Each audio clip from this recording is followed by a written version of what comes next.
So we're going to be talking today about landlord-tenant laws. And we're in chapter 6, and we are on page 168. So the actual amount of rent to be paid is called contract rent. Contract rent is the payment designated in the lease contract at the time of the lease when it's signed for the use of the property. So you're paying rent or you're leasing amount of money because you're using the property. So when you pay rent, you have the right to quiet enjoyment. And what that means is, as a tenant, your landlord can only come to the property when you know that they're coming. Hi, welcome. And that is when they give you a 24-hour in advance notice. So if your landlord calls you and says, hey, I've got to come and fix something at the house, or you requested to fix something, normally you get a 24-hour notice before the landlord can just show up. And they can never, ever, ever go in your property. Once you rent, my foot itches. Once you rent the property, they're supposed to give you notice. And if they don't give you notice, they can't come over there. And they do have to knock. They cannot just enter the property because you're allowed what's called quiet enjoyment. And that's one of the things that I noticed that I call them mom and pop, but mom and pop are people who are the average person who owns a home, but maybe they kept the home they lived in prior to moving. And because of that, they have one, maybe two rental properties. And so we call those mom and pop landlords. Now, they have different rules and regulations that they get to follow according to the law. However, we got to stand up for landlord-tenant rights, because a lot of people, they go against landlords because maybe they have a bad landlord. But honestly speaking, the good landlords out there are good, and like you get to rent a really nice property. So we are on, again, page 168, talking about landlord-tenant laws in chapter 6. So rents are paid in advance and prorated through escrow. Now, when you talk about rents being paid for in advance, when you rent a property, you pay and then you live. So if you pay on the 1st of August, then you live all the way until September 1st. Then you pay on September 1st, and then you live. Whereas when you own a property, there is a fly flying around every so often. You go, phew. Anyway, when you own, you actually live and you pay backwards. So you got to understand how that is, so that when you buy a property, and when you buy it, it seems like you get to live there for a month free, because when you make your payment, you pay backwards. So security deposits. This is an interesting conversation, because security deposits provide the landlord with funds to pay for damages in advance or unpaid rent when the tenant vacates. It is the landlord and the tenant's best interest to have an inspection of the premises before the tenant moves in and before the tenant moves out. So what you do is, right before you move in, you walk through the whole home, you agree or disagree on whatever is going on inside the home, and then that way you make what we call a walkthrough sheet. So if you use a property manager, most property managers will use a walkthrough sheet, and it has one side that says in and the other side that says out. So what happens is you walk through the property and you mark all the boxes and you make all the comments, and then when you move out, you use the same sheet, and then you take that sheet and you mark it off again. And that way you know what was there prior to moving in and what was there after you moved out. So that way, if your landlord keeps some of the deposit, you know what they're keeping it for. Usually the 3 things that you can keep deposits for is rent, damages, and God, I thought there was 3. Now I'm looking really bad on my video. I know there's 3. I'm just distracted by my foot itching. But I know that it's unpaid rent is one of the main things that people keep your rent for. And then repairs and cleaning. There you go. Unpaid rent, repairs, and cleaning. Those are the things that your landlord could keep part of your security deposit for. And a lot of times if you live there for more than a few years, there's going to be a lot more things that are wrong with the home that maybe you didn't know you were supposed to fix. But you know what? If something goes wrong with your home when you're living in it and you're paying rent, you're supposed to call the landlord. And when you call that landlord and tell them this is what's wrong with the property, then they need to make sure that they fix it. And that way, if they fix it when it was supposed to be fixed, then it won't become a bigger problem. So again, I see some people are joining us. We're on page 168 of the Walt Hubbard's Principles book. And we're talking about landlord-tenant. So you can always rewind it. The cool thing about watching us on YouTube is you can watch it later and you can rewind it, or you can speed it up. There's always gold nuggets in my videos talking about things that are important. I'm going to kill that bug because he's just purposely flying around to bug me while I'm teaching you guys class. So the security deposit, for the current purpose of the California real estate licensing test. So currently on the test, a landlord can collect up to 2 months for an unfurnished apartment, and 3 months for a furnished apartment.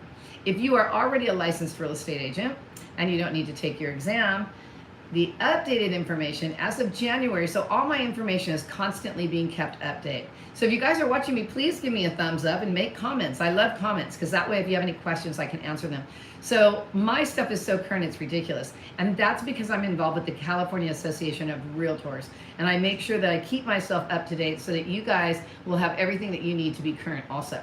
So the new rule for landlord tenant security deposits, so that you know it kicked in January of this year. Well, it actually passed January this year, and it kicked in July. So from now on, a landlord can only collect 1 month, whether it's furnished or not. Of course, my lovely 93-year-old mom has to call me when I'm live speaking to you guys. It happens all the time. She just loves to get that attention. But anyway, we'll have to call her back. I know she's okay if she called. That's the good thing. So anyway, so previously and on the California real estate exam, probably still on most exams, it's 2 months if it's unfurnished, 3 months if it's furnished. As of January of this year, it switched, it passed law, and in July, it's 1 month rent. So again, that's not a very big security deposit. And if your tenant is behind 1 month when you go to evict them, then you're not going to be able to make up that money. So the other thing, like I said, is repairs, unpaid rent. I just said the other one. I don't know why I keep forgetting it. Repairs, unpaid rent, cleaning. Cleaning is the one I keep forgetting. So anyway, let's keep going. So that's how much you can collect for rent. Security deposit is for cleaning for the residents' leases in California, must be refunded in full within 21 days of the tenant vacating the premises. So you have 21 days from the time that they move out for the landlord to send you a notice that says, these are the things that are wrong with the property, here's my receipts, and here's how much money you get. However, if there's extensive damage, like I gotta tell you, I can't believe anybody in their, I hate to say this, right mind would take a drill and drill holes in cabinets that do not have handles and put handles in.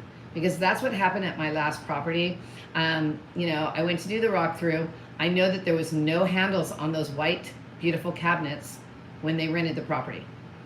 And when I went for the walkthrough at the end, they were talking about how lovely the handles were that they put on, that they did not have authorization to put on there. So unfortunately, in order for me to collect that money to do that repair, those repairs were $3,800. But if I wanted to do that repair, it would have taken too long, and then I wouldn't have got a new renter in there, and I would have lost more money. So I let the tenant know that left, not a good idea to drill holes in my cabinets. However, I'm going to be nice and I'm not going to charge you for it. But I am going to charge you for the other damage you did to the property. So be aware of what you do to someone's property when you're renting from them, because it's, you know, although you're renting it and you're paying for the use of the property, you don't have the right to damage the property. Treat it like it's your own property in a sense of taking care of it, but don't treat it like it's your own property when you're drilling holes into cabinets to put your own custom little handles on there. So anyway, you know about the security deposit.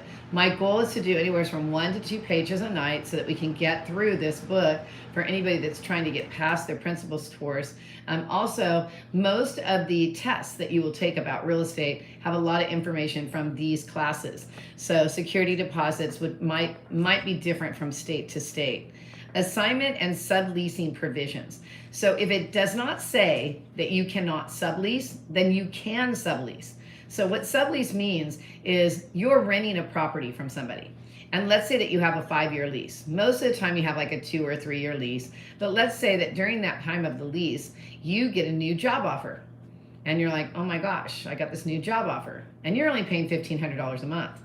But now, about 8 months later, rent's at $1,800 a month.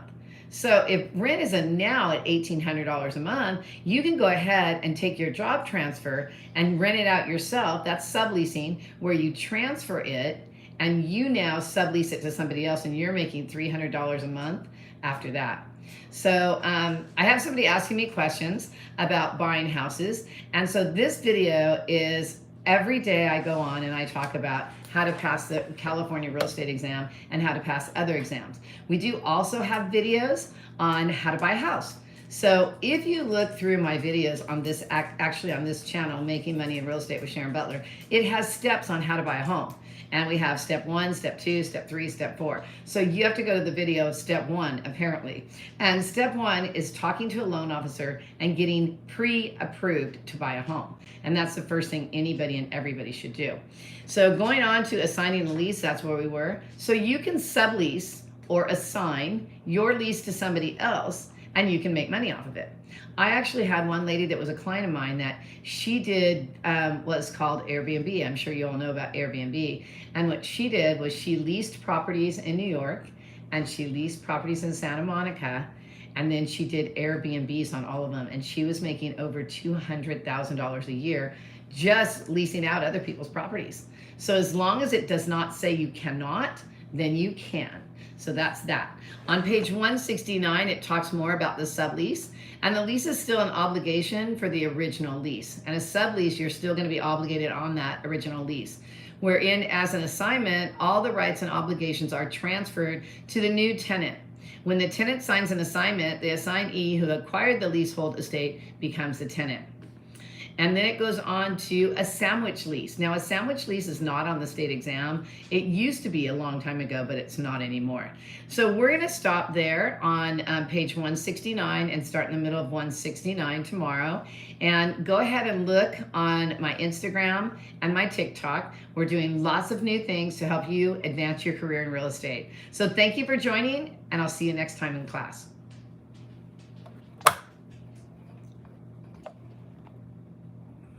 Of course, it's not letting me shut it off. That's super crazy.